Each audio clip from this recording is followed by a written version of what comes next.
Hello अस्सलाम वालेकुम viewer, कैसे हैं आप? उम्मीद है कि ठीक ठाक होंगे। तो आज का हमारा टॉपिक है टाइप्स ऑफ रिसोर्सेज, यानी वसाइल की इकसाम। अब वसाइल की कितनी इकसाम होती हैं? बेसिकली आमतौर पर वसाइल की 3 किस्म की इकसाम होती है।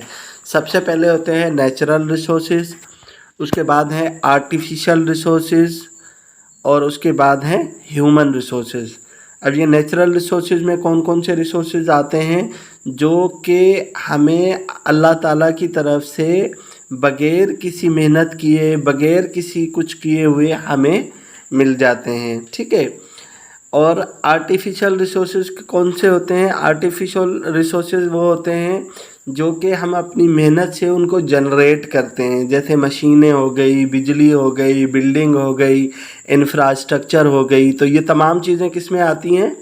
आर्टिफिशियल रिसोर्सेज में।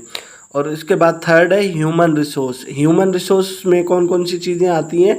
यानी कि आपकी जो पॉपुलेशन है उसमें एजुकेटेड लोग कितने हैं, उसमें वेल ट्रेंड लोग कितने हैं, टीचर्स कितने हैं, डॉक्टर्स कितने हैं, लॉयर्स कितने हैं।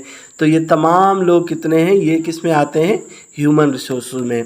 तो वन बाय वन इसको डिस्कस करते हैं। सबसे पहले है नेचुरल रिसोर्सेज। नेचुरल रिसोर्सेज में क्या आता है? नेचुरल रिसोर्सेज में आते हैं हमारे फॉरेस्ट, ठीक है। उसके बाद आते हैं हमारी फर्टिलाइज़र लैंड हो गई, ऑयल हो गया, गैस हो गया, कोल हो गया, गोल्ड हो गया, स्टोन, आयरन, कॉपर, डायमंड, ठीक है। ये किस में आ गए? नेचुरल रिसोर्सेज में। हमारा वेदर हो गया, हमारे वाटर, सनलाइट, एयर, ये वो तमाम चीज़ें हैं जो कि हमें बग़ैर मेहनत किए हुए अल्लाह ताला की तरफ से अता की हुई हैं। तो आम तौर पर जो नेचुरल रिसोर्सेज हैं वो हमारी एग्रीकल्चर ग्रोथ में भी बड़ा अहम किरदार अदा करते हैं, हमारी इंडस्ट्रियल ग्रोथ में भी बड़ा अहम किरदार अदा करते हैं। मिसाल के तौर पर अगर हमारे पास फॉरेस्ट बड़ी तादाद में होंगे तो हमें जो है वो जानवरों के लिए चारा मिलेगा, फर्नीचर के लिए लकड़ी मिलेगी, ठीक है, जलाने के लिए खाम लकड़ी मिलेगी और बहुत सारे फ़ायदे हमें जंगलात से मिलेंगे। और अगर मुल्क में वाफर मकदार में आयल, गैस, कोल के जो ज़खायर दरियाफ्त होंगे तो मुल्क और ज़्यादा खुशहाल होगा। अगर गोल्ड, स्टोन, आयरन, कॉपर ये चीज़ें मिलेंगी तब भी हमारा मुल्क क्या है? ज़्यादा खुशहाल होगा। उसके बाद नेक्स्ट पॉइंट आता है वेदर, यानी अगर हम पाकिस्तान में जो मौसम है वो बेहतर है, अच्छा है, तब भी जो है हमारी ग्रोथ ज़्यादा होगी। और अगर प्रॉपर पानी की और सनलाइट की, एयर की फराहमी है तब भी हमारा जो मुल्क है वो तरक्की करेगा। तो मुल्क तीनों जो रिसोर्सेज हैं इनके मिलाकर तरक्की करता है, यानी नेचुरल रिसोर्सेज, आर्टिफिशियल रिसोर्सेज और ह्यूमन रिसोर्सेज। तो अब हमने डिस्कस करे नेचुरल रिसोर्सेज, तो अब चलते हैं जो है वो आर्टिफिशियल रिसोर्सेज की तरफ। आर्टिफिशियल रिसोर्सेज में क्या आते हैं? हमारी मशीनरी आती है, यानी जिस मुल्क में मशीनरी ज़्यादा होगी, जैसे टेक्सटाइल फैक्ट्रीज़ हैं वो ज़्यादा होंगी, ऑटोमोबाइल इंडस्ट्रीज़ की फैक्ट्री ज़्यादा होंगी, आईटी की फैक्ट्री ज़्यादा होंगी। जितनी बड़ी तादाद में मशीनें होंगी उतनी बड़ी तादाद में जो है वो तरक्की के चांसेस हैं। उसके बाद है इलेक्ट्रिसिटी, यानी जिस मुल्क में बिजली जितनी ज़्यादा होगी वो मुल्क उतनी ज़्यादा तरक्की करेगा। और जिन ममालिक में बिजली की किल्लत होती है, शॉर्टेज होती है, लिमिटेड अवेलेबिलिटी होती है, तो वहाँ पर तरक्की नहीं हो सकती, ठीक है। उसके बाद तीसरा है कैपिटल। कैपिटल से क्या मुराद है? यानी सरमाया।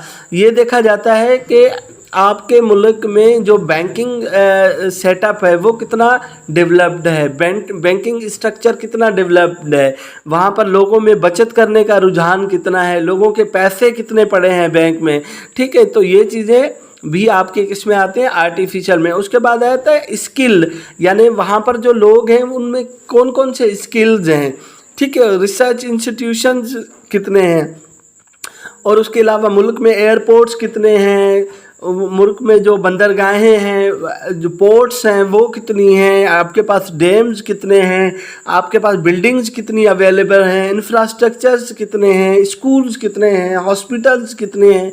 तो ये तमाम चीज़ें किस पे डिपेंड करती हैं? आपकी तरक्की पे डिपेंड करती है ना। जितनी आपके पास ये चीज़ें ज़्यादा होंगी तो आप ज़्यादा तरक्की करेंगे। तो आर्टिफिशियल रिसोर्सेज भी हमारी तरक्की के लिए बेहद ज़रूरी हैं, ठीक है। उसके बाद लास्ट वाले आते हैं ह्यूमन रिसोर्सेज, यानी ह्यूमन ह्यूमन रिसोर्सेज से क्या मुराद है कि आपकी आबादी जो है वो कितनी पढ़ी लिखी है, उनकी एजुकेशन की जो है व्यवस्था कितनी है, ठीक है, उनकी जो हैबिट्स हैं वो कैसी है, वो मेहनती है या कामचोर है, ठीक है, उनके अंदर एबिलिटी क्या है, वहाँ पर कल्चर कैसा है, जैसे कि काम करने का कल्चर है या नहीं है। मिसाल के तौर पर अगर किसी शख्स ने MBA पास कर लिया, अब उसको कोई जॉब नहीं मिल रही, तो वो अगर कोई छोटा मोटा काम कर लेता है तो उसे सोसाइटी ये तो नहीं कहती अरे भाई आप तो MBA पास हो, आप ये मामूली काम क्यों कर रहे हो, तो ऐसा कल्चर तो नहीं है। हाँ, तो वहाँ की आबादी कैसी है, ऐसा तो नहीं है कि जब फैक्ट्री का मालिक होता है तब तो काम करते हैं, वो चला जाता है तो वो भी चले जाते हैं, ऐसा कोई कल्चर तो नहीं है वहाँ पर। तो ये तमाम रिसोर्सेज किस पर डिपेंड करते हैं, आपकी तरक्की पर डिपेंड करते हैं। तो कोई भी मुल्क जब तरक्की करता है तो तब वो तीनों रिसोर्सेज को बेस बनाकर ही तरक्की करता है, यानी आपके नेचुरल रिसोर्सेज, आपके आर्टिफिशियल रिसोर्सेज और आपके ह्यूमन रिसोर्सेज। ऐसा बिल्कुल भी नहीं होता कि आपके पास सिर्फ नेचुरल रिसोर्सेज हो तो आप तरक्की करें। अब मैं आपको इसकी एक एग्जांपल देता हूँ। जैसे बहुत सारे अरब ममालिक ने क्या करा, अपने नेचुरल रिसोर्सेज से तरक्की की, लेकिन जापान ने क्या करा, अपने आर्टिफिशियल रिसोर्सेज, उन्होंने रिसोर्सेज खुद बनाए, ठीक है, उन्होंने क्या करे, रिसोर्सेज खुद बनाए, तो उन्होंने उससे तरक्की करी। और बहुत सारी जो है इकोनॉमी है, जैसे इंडिया है, इंडिया ने अपने ह्यूमन रिसोर्सेज से तरक्की करी, यानी अपने ह्यूमन रिसोर्सेज का अच्छा इस्तेमाल किया।